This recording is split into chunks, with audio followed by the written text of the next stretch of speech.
الحمد للہ رب العالمین والصلاة والسلام علی خاتم النبیین اما بعد فاعوذ باللہ من الشیطان الرجیم بسم اللہ الرحمن الرحیم وَيَقُولُونَ طَاعَةٌ فَإِذَا بَرَزُوا مِنْ عِنْدِكَ بَيَّتَ طَائِفَةٌ مِّنْهُمْ غَيْرَ الَّذِي تَقُولُ وَاللَّهُ يَكْتُبُ مَا يُبَيِّتُونَ فَأَعْرِضْ عَنْهُمْ وَتَوَكَّلْ عَلَى اللَّهِ وَكَفَى بِاللَّهِ وَكِيلًا۔ ترجمہ: اور کہتے ہیں ہم نے فرما برداری کی، پھر جب تمہارے پاس سے نکل کر جاتے ہیں تو ان میں ایک گروہ آپ کے فرمان کے برخلاف رات کو منصوبے بناتا ہے، اور اللہ ان کے رات کے منصوبے لکھ رہا ہے، تو اے حبیب تم ان سے چشم پوشی کرو اور اللہ پر بھروسہ رکھو، اور اللہ کافی کارساز ہے۔ وَيَقُولُونَ طَاعَةٌ، اور کہتے ہیں ہم نے فرما برداری کی۔ یہ آیت منافقین کے بارے میں نازل ہوئی جو نبی کریم علیہ الصلوۃ والسلام کے سامنے کہتے تھے کہ ہم آپ پر ایمان لائے اور آپ کی اطاعت ہم پر فرض ہے، لیکن وہاں سے اٹھ کر اس کے خلاف کرتے تھے۔ ان کے بارے میں فرمایا کہ ان کے سب منصوبے ان کے نامہ اعمال میں لکھے جا رہے ہیں اور انہیں اس کا بدلہ بھی ملے گا، لیکن چونکہ یہ ظاہراً کلمہ پڑھتے تھے اور ظاہری طور پر کفر نہیں کرتے تھے، اس لیے ان کے بارے میں کہا گیا کہ ان سے چشم پوشی کرو، یعنی ان کے کافروں کی طرح دنیاوی احکام نہیں ہیں، ہاں چونکہ ان کی طرف سے خطرہ پایا جاتا ہے تو اس پہ اللہ عز و جل پر بھروسہ رکھو، ان کی طرف سے اللہ عز و جل آپ کو کفایت کرے گا۔ افلا يتدبرون القرآن ولو كان من عند غير الله لوجدوا فيه اختلافا كثيرا۔ ترجمہ: تو کیا یہ لوگ قرآن میں غور نہیں کرتے؟ اور اگر یہ قرآن اللہ کے علاوہ کسی اور کی طرف سے ہوتا تو ضرور اس میں بہت زیادہ اختلاف پاتے۔ افلا یتدبرون القرآن، تو کیا یہ لوگ قرآن میں غور نہیں کرتے؟ یہاں قرآن کی عظمت کا بیان ہے اور لوگوں کو اس میں غور و فکر کرنے کی دعوت دی گئی ہے۔ چنانچہ فرمایا گیا کہ کیا یہ لوگ قرآن حکیم میں غور نہیں کرتے اور اس کے علوم اور حکمتوں کو نہیں دیکھتے کہ اس نے اپنی فصاحت سے تمام مخلوق کو اپنے مقابلے میں عاجز کر دیا ہے، اور غیبی خبروں سے منافقین کے احوال اور ان کے مکر و فریب کو کھول کر رکھ دیا ہے، اور اولین و آخرین کی خبریں دی ہیں۔ اگر قرآن میں غور کریں تو یقیناً اس نتیجے پر پہنچیں گے کہ یہ اللہ عز و جل کا کلام ہے اور اسے لانے والا اللہ عز و جل کا رسول ہے۔ قرآن مجید میں غور و فکر کرنا عبادت ہے، لیکن اس سے معلوم ہوا کہ قرآن میں غور و فکر کرنا اعلیٰ درجے کی عبادت ہے۔ امام غزالی رحمۃ اللہ تعالی علیہ احیاء العلوم میں فرماتے ہیں کہ ایک آیت سمجھ کر اور غور و فکر کر کے پڑھنا بغیر غور و فکر کیے پورا قرآن پڑھنے سے بہتر ہے۔ قرآن کا ذکر کرنا، اسے پڑھنا، دیکھنا، چھونا سب عبادت ہے۔ قرآن میں غور و فکر کی دعوت دی گئی ہے، لیکن یہ بات واضح ہے کہ قرآن میں وہی غور و فکر معتبر اور صحیح ہے جو صاحب قرآن صلی اللہ تعالی علیہ وسلم کے فرامین اور حضور پرنور علیہ الصلوۃ والسلام کے صحبت یافتہ صحابہ رضی اللہ تعالی عنہم اور ان سے تربیت حاصل کرنے والے تابعین رحمت اللہ تعالی علیہم کے علوم کی روشنی میں ہو، کیونکہ وہ غور و فکر جو اس ذات کے فرامین کے خلاف ہو جن پر قرآن اترا، اور اس غور و فکر کے خلاف ہو جو وحی کے نزول کا مشاہدہ کرنے والے بزرگوں کے غور و فکر کے خلاف ہو، وہ یقیناً معتبر نہیں ہو سکتا۔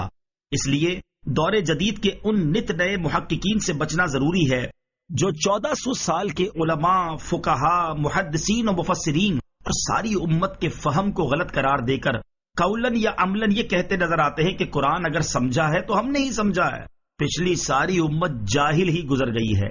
یہ لوگ یقیناً گمراہ ہیں۔ وَلَوْ كَانَ مِنْ عِنْدِ غَيْرِ اللَّهِ، اور اگر یہ قرآن اللہ کے علاوہ کسی اور کی طرف سے ہوتا۔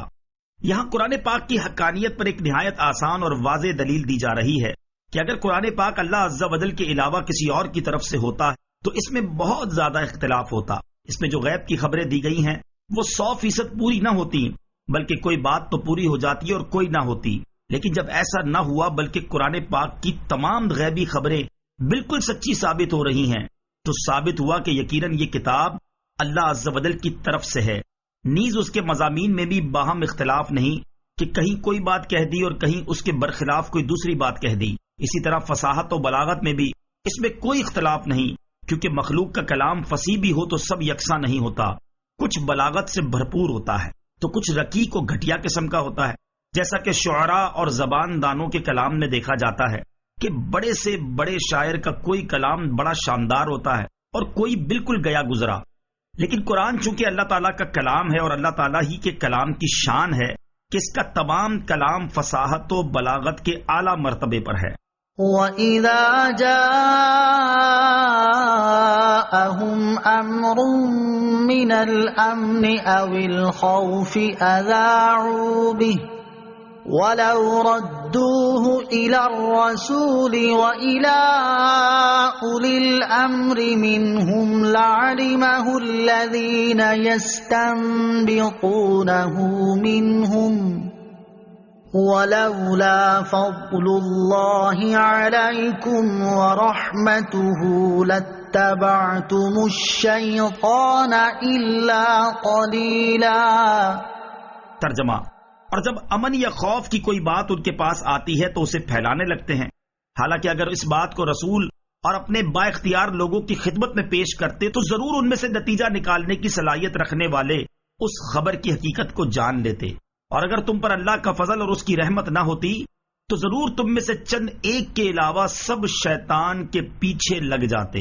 وَإِذَا جَاءَهُمْ أَمْرٌ مِّنَ الْأَمْنِ أَوِ الْخَوْفِ، اور جب امن یا خوف کی کوئی بات ان کے پاس آتی ہے، یہاں اگرچہ خاص سیاق و سباق میں ایک چیز بیان کی گئی ہے، لیکن اس میں جو حکم بیان کیا گیا ہے یہ ہماری زندگی کے ہزاروں گوشوں میں اصلاح کے لیے کافی ہے۔ خلاصہ کلام یہ فرمایا گیا کہ جب کبھی امن، مثلا مسلمانوں کی فتح، یا خوف، مثلا مسلمانوں کی شکست کی کوئی بات لوگوں کے پاس آتی ہے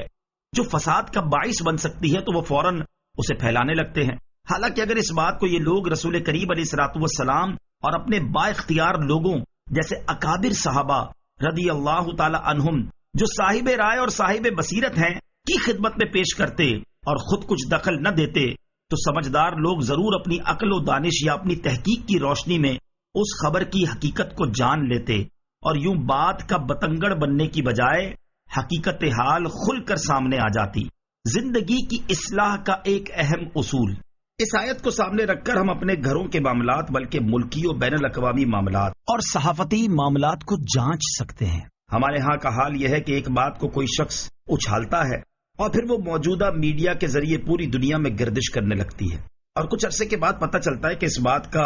کوئی سر پیر ہی نہیں اور وہ سراسر جھوٹی ہے۔ مسلمانوں کو اور اسلام کو بدنام کرنے کے لیے ایسی سازشیں، افواہیں اور خبریں دن رات پھیلائی جا رہی ہیں، حتیٰ کہ بعض جگہوں پر یہ بات پھیلائی گئی ہے کہ مسلمانوں کا مذہب یہ ہے کہ کوئی مسلمان اس وقت تک جنت میں نہیں جائے گا جب تک وہ کسی ایک کافر کو قتل نہیں کر لے گا۔ الامان والحفیظ، کیسا جھوٹ اور کیسی دیدہ دلیری ہے۔ کفار کے ممالک میں مسلمانوں کا جو تشخص پھیلایا جا رہا ہے وہ بھی اسی طرح کی جھوٹی افواہوں کے ذریعے ہے، اور پھر ایسی باتیں سن کر مغرب سے مرعوب کچھ پڑھے لکھے سمجھے جانے والے ہمارے لوگ ان باتوں کو اسلام کے نام پر پیش کر کے اسلام کو بدنام کرتے ہیں۔ یہی معاملہ گھروں میں ہے کہ کسی نے کچھ بات کہی، وہ پھیلتے پھیلتے 10 مرتبہ اضافوں کے ساتھ ایسی ہو گئی کہ خاندانوں میں لڑائیاں چھڑ گئیں اور تباہیاں مچ گئیں۔ ایسی سینکڑوں باتوں کا ہم سب کو تجربہ ہوگا۔ ان سب کے لیے قرآن نے یہ اصول دیا ہے کہ جب ایسی کوئی بات پہنچے تو اہل دانش اور سمجھدار لوگوں تک پہنچا دی جائے، وہ غور و فکر اور تحقیق سے اس کی حقیقت حال معلوم کر لیں گے،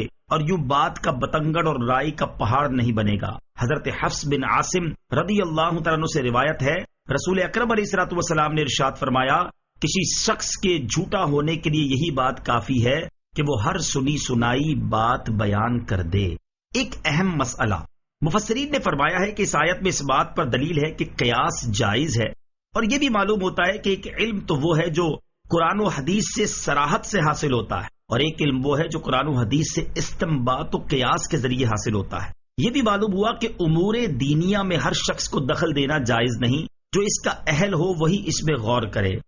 صدق اللہ العظیم۔